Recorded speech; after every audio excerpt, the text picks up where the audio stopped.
Hi guys, Ms. Co here with a lesson on 4C Part 1. In 4C Part 1, we're going to learn about factoring quadratic expressions. What's a quadratic? That's a funky word. We're going to be talking lots about quadratic, so let's get used to it. All a quadratic is a second degree polynomial. So degree, remember we were talking about degree polynomials in Unit 3. It means our biggest exponent is a 2. Okay, remember this guy, he's got an invisible 1 exponent. What's this A, B, and C? Well, guys, these guys, as you'll recall, those are coefficients. They're numbers that are multiplying our variables.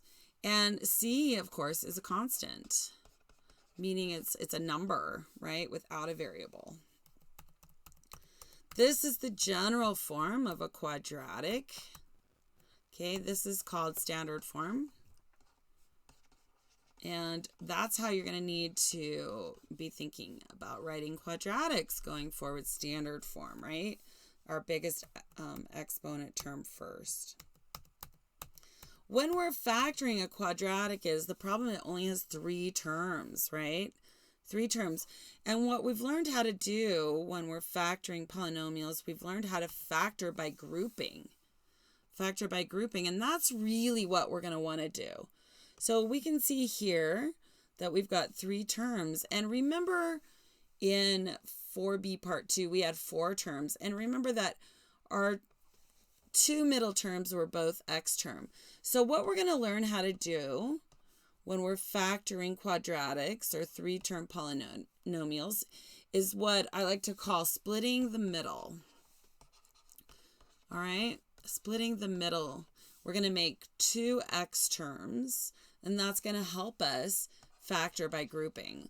We'll flip them, sorry guys. We'll do a split the middle. That'll be the first thing we'll do, and then to get the 4 terms. That'll give us 4 terms. Okay, and once we've got those 4 terms, guess what? We can factor by grouping. And in fact, we know that's what we're going to do. So right off the bat, we'll go ahead and make a box. So the first thing we'll always do when we're factor by grouping, we're going to go for it and just make that 4 by 4 box. Okay, so straight away, factor quadratic. I'm going to make that 4 by 4 box.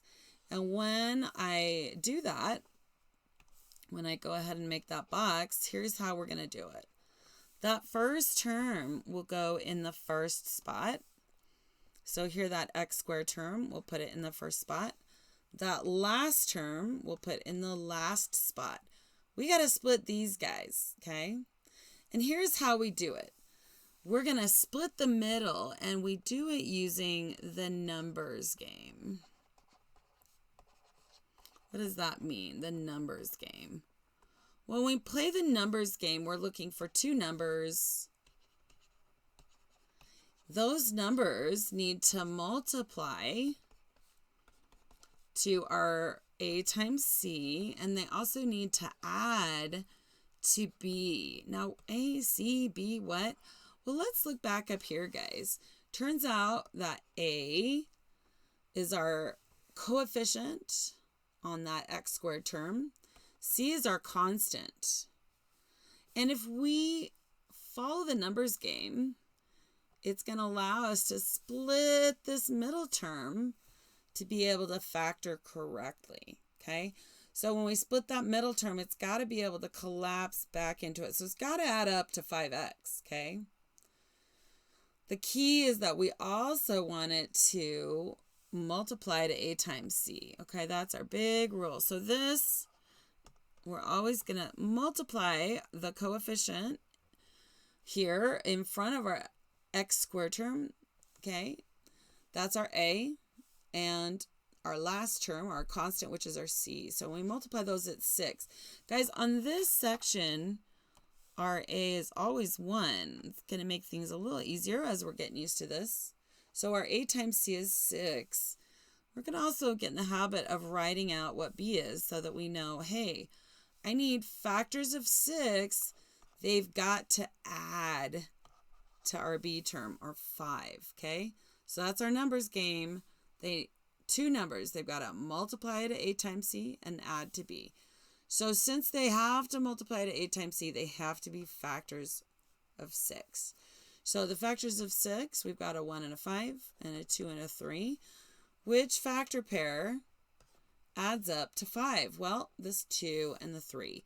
That's going to become what we split our 5x up to. So this first guy, 2x, will go here. That's a positive. The next guy is 3x. That'll go here. Okay. We're done splitting our middle. And guess what? Now all we've got to do, factor by grouping. We know how to do this. We'll find the GCF of both rows. Here it's an x, okay? Because our number part, we just have that invisible 1 there. So the best we can do for our GCF on that row is x. Here, no variable in that second one. So we'll have to go 3 for the GCF. Okay. What do we need to multiply x by to get to x squared? Well, we need another x. Let's take that add up there. We're going to need to multiply our x by 2 to get back to 2x. Let's see if this held up for our second row. X times 3, yep. 3x, 2 times 3, 6. Boom. Guys, now we're going to take those side terms, put them in our first set of parentheses, just like we do when we factor by grouping. X, this is a whole other term. It's positive, so we're going to put that plus there. On the top, we got that x again, plus 2. Guys, guess what? That is our answer. Let's try another one. If you thought that was confusing, hang in there. Just remember, this is key, our numbers game. We need 2 numbers. Okay, 2 numbers. This is our number 1, our number 2.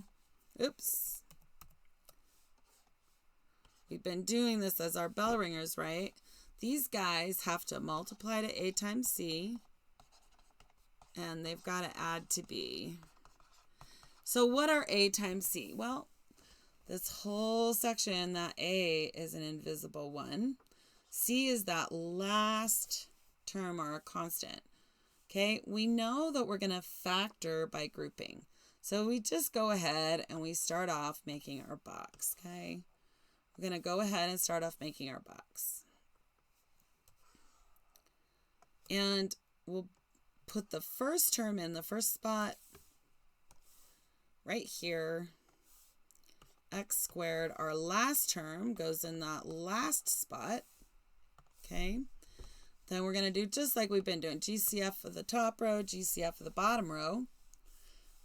Once we are able to split our x term there, okay? So we'll want to split our x term. How do we do that? Well, we've got to find out what A times C is. There's our A right here. Here's our C. So remember, we need to remember that quadratic form. A x squared plus bx plus c, okay? Our b for this problem is 13. And we always multiply that diagonal. So that invisible 1 times 12 is going to give us 12. So we're looking for factors of 12 that add up to 13. And look, that one was an easy one, okay? So when we split that 13, it's going to be a 1x. There's that invisible 1 there, right? Just like we have in front of this guy. And then a 12x, okay? We'll split 13x into an x and a 12x. Once we figure out how to split the middle, we'll pop it in. There's that diagonal of x's that we talked about. All right, what's the GCF of that top row? Well, looks like the best we can do is an x. On this bottom row, no variable here, but we do have 12s in both spots. In order to get back to our x squared, we need to multiply that x by another x. Here, look, oh, bring our plus up. We're going to have to go 1 because we've already got an x there. Okay, so those side terms will come down to that first set of parentheses. We don't see a negative, so we know that we have to put in a positive or a plus. these terms have to be separated by an add or subtract. Off the top, we have x and a plus 1. I'm going to double check because I went off our screen. Yep. Here's our parentheses. And that is the answer on example number 2 for C part 1. All right. Again, whenever we factor, we're just going to start off by making that 2 by 2 box, okay? This will be how you'll get used to doing it. That first term will pop right in, okay? X squared. Put our last term in, and we're going to remind ourselves we got to split this middle, okay? So we're going to split that middle to our b is 7. That's just the coefficient part. In order to find out how to split the middle, we need to know what our a times c is. Now remember, a here is for all of the ones that we're going to do in part C1. Those are all going to be where a equals 1, okay? So we've got this invisible 1 in front of our first term. Oops, I forgot to add in our exponent. We don't want to forget that, okay? So once we put our first term and our last term in, we'll always go ahead and multiply that. So a times c, just those coefficients, and the coefficient of our x squared term and our constant is going to be negative 18. Here's where we got to start looking at that negative, all right? Well, factors of 18, 1 and 18, 2 and 9, 3 and 6. So what I'm looking for is I'm wanting to find factors that combine to a positive 7, but multiply to a negative 18. That means one of my factors has to be negative and one positive. And since when they add together, the positive has to win, okay, I'm going to look at these guys. So if I multiply negative 2 times 9, that's going to give me negative 18. So that's multiply a times c. So check. Okay, and when we need to add to b, that's a positive 7. Do these add to positive 7? Yep. So we're good. So this numbers game ends up being super, super, super important, right? Okay. Once we've figured out our, excuse me. Whoa, I popped right all the way up. Once we figured out what those numbers are that we need in order to split our x term, okay, we need to make sure we're very, very, very careful because now we've got that negative 2. So when I go up and I remind myself, what am I splitting my x's to? I'm splitting them to a minus 2x plus 9x. Does that combine to give me a 7x? Sure does. And we'll pop them right in where our x's go. Don't forget to add your x's because sometimes I notice students forgetting to write in their x. And then when you look for your GCF, sometimes it's easy to forget about this x here. So let's go ahead, find the GCF for that top row. Well, here's an invisible 1. We've got a 2 here. So we're not going to get anywhere with our numbers. We got an x in both spots. So our GCF is going to be x. Here, look at this 9. 18 does have a factor of 9. Okay, so, but no variable there. So we'll just go with the 9. Guys, it's a positive, right? Because our negative is all the way over. It's not right there by the header. Okay, what about up here? I need to multiply x by x to get to x squared. We'll bring our negative up. It's in that box right next to our header. And in order to get back to a negative 2x, I need a negative 2. Right? Side terms, those go in the first set of parentheses. And we'll put those top terms in the second set. So here's x. Don't forget to make it plus 9. Plus 9. X minus 2. And that is our answer for example number 3, guys. All right, let's go ahead and take a look at example number 4. Okay, we'll go ahead and we'll make our box. Always a 4x4 box because we're factoring by grouping. We have an extra step. We got to split that middle term so that we've got 4 terms to put in our box. So how are we going to do that? Well, we're always going to put the first term in first and then our last term here, okay? We want to multiply A times C. Well, A is an invisible one. So when we multiply, we'll get that negative 18 again. But this time, our B is a negative 7. And so we know that we used our factors of 18, 2, and 9. But guys, this time, because we have to add to negative 7, our bigger number has to be negative because our negative needs to win, okay? So we're going to split that negative 7 into a plus 2x and a subtract 9x.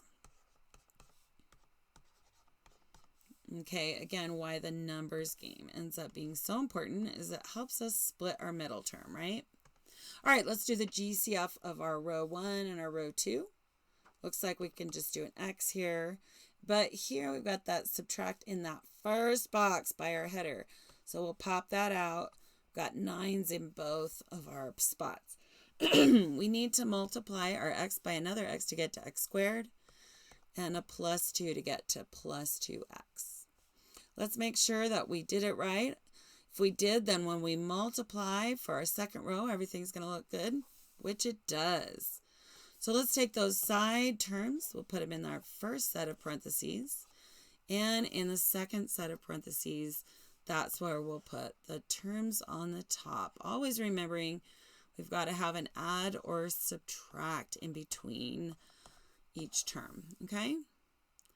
So there is our answer on example number 4, okay?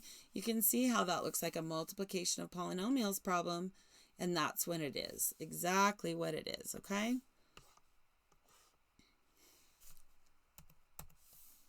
All right, let's do example number 5. Well, example number 5, we have negative 9x. That's our B. B is negative 9. So let's go ahead. We'll finish out our box. We'll put the first term in the first box. Oops. Look at that. I did a little X there. Okay. The x squared is going to go in our first spot. Our last term will go in our last spot. And right away, we'll multiply A times C. Now, A is the invisible one times our 20. That means A times C is going to be 20. And that means we need factors of 20 that will add up, will combine to that negative 9. Let's see what our factors of 20 are. Well, we've got 1 and 20, 2 and 10, 4 and 5, okay? Now, if we're adding up to a negative and multiplying to a positive, that means both of our factors have to be negative, okay? So negative 4 plus negative 5, yep, negative 9. So that is just exactly how we're going to split that negative 9. We'll have a negative 4x, we'll have a negative 5x, okay?